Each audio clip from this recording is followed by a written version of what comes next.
Bonjour à vous tous, bienvenue sur Immedia, HYM.media. Laurent Fent avec vous pour vous parler d'un nouveau séance prenante avec une série.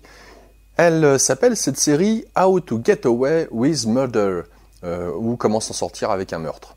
Alors cette série, elle est parue déjà en 2014, il y a 5 saisons et on est dans le milieu des avocats, du droit. Alors, pour vous décrire rapidement et succinctement ce que vous pouvez retrouver sur le net concernant cette série, une professeure de droit à l'université de Philadelphie a 5 étudiants qui sont en première année, qui sont des petits génies dans leur domaine. Parmi toute la classe, elle les choisit pour l'assister dans ses différentes recherches, notamment pour défendre certains meurtriers, pourrait-on dire, ou certaines personnes auprès des tribunaux. Donc voilà, c'est une petite équipe qui décrit bien le monde des avocats. Alors j'imagine que vous avez tous vu plus ou moins, parce que si vous ne l'avez pas vu, franchement, je vous invite à le voir, ce film L'Avocat du Diable avec Keanu Reeves, qui est exceptionnel, alors avec un côté un peu fantastique.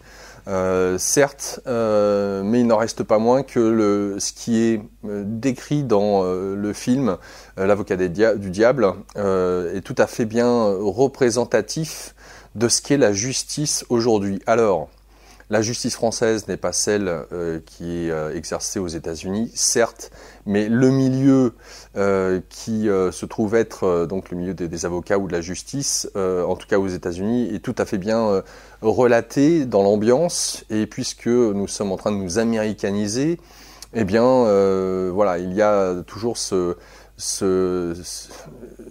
j'allais dire cette évasion d'un état d'esprit américain, anglo-saxon, qui arrive en Europe, en souhaitant que ça n'arrive pas de sitôt. Mais en tout cas, voilà ce que l'on peut retrouver, et ce que je tiens à vous exprimer à travers ce séance prenante, c'est surtout l'esprit qui est vraiment très intéressant. Alors déjà, pour cette série, les scénaristes se sont super bien démerdés. Le rythme est soutenu et l'ambiance est absolument bien décrite.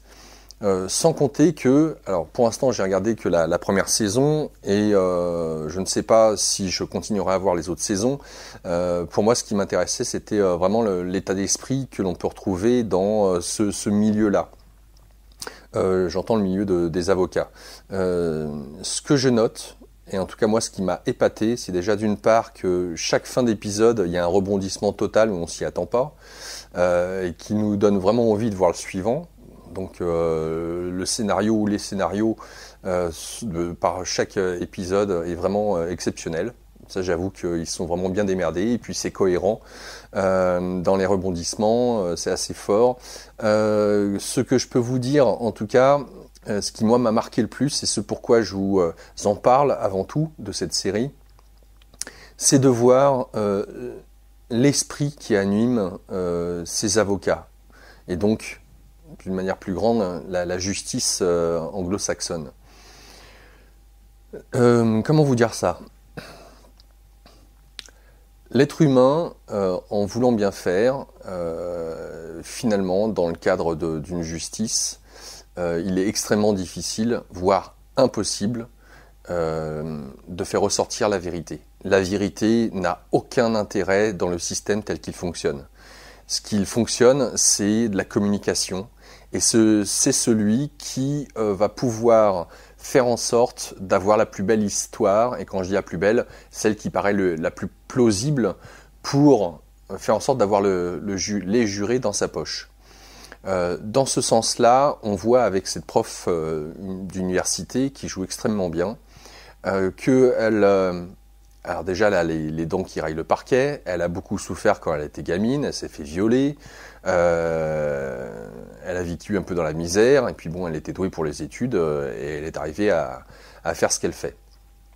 Et dans ce sens-là, il y a de souligner le fait que cette femme est prête à tout et n'importe quoi, et c'est ce qui fait qu'elle est excellente, puisqu'elle se prétend n'avoir jamais perdu de procès, c'est vous dire, de voir à quel point elle s'assoit sur la morale, sur, j'allais dire, et pourquoi pas s'asseoir sur la morale, il n'y a pas de problème avec ça, pourquoi pas, hein.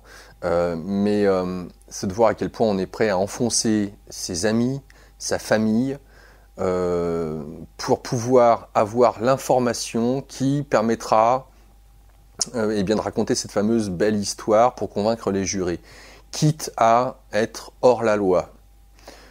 Voilà, donc je vous en dis pas tout plus par rapport à ça, mais ça ferait limite frissonner de voir à quel point ces personnes-là sont toxiques quand on les côtoie et quand ils sont ce niveau de prédation. Donc c'est pour ça que on pourrait les assigner à des psychopathes un peu quelque part, hein. Après il y a des différents degrés de psychopathie, mais voilà, il y a ce côté-là qui ressort fortement dans la série, où justement il y a ces jeunes étudiants qui sont vierges, qui sont purs entre guillemets, hein, en tout cas la symbolique est là, et puis qui petit à petit vont rentrer dans un cercle vicieux où le point de retour, c'est plus possible. On peut plus revenir en arrière. On a été trop appâté et on s'est trop impliqué dans ces différentes histoires. Et puis cette virginité qui faisait qu'on était peut-être un peu candide, qu'on croyait dans l'être humain et dans le fait de faire des études de droit pour défendre entre guillemets la vérité, la liberté, etc., n'a plus aucun sens. Le système est fait ainsi. Donc voilà, cette série est magnifique pour ça et ça fait froid dans le dos. Moi-même ayant eu affaire avec la justice, je peux me rendre compte effectivement, en tout cas pour ce qui est de celle qui est en France, et aujourd'hui elle est en train de vaciller pour ce qui est de son indépendance, on peut se rendre compte que c'est pas important que vous ayez à dire la vérité. C'est pas important pour la justice.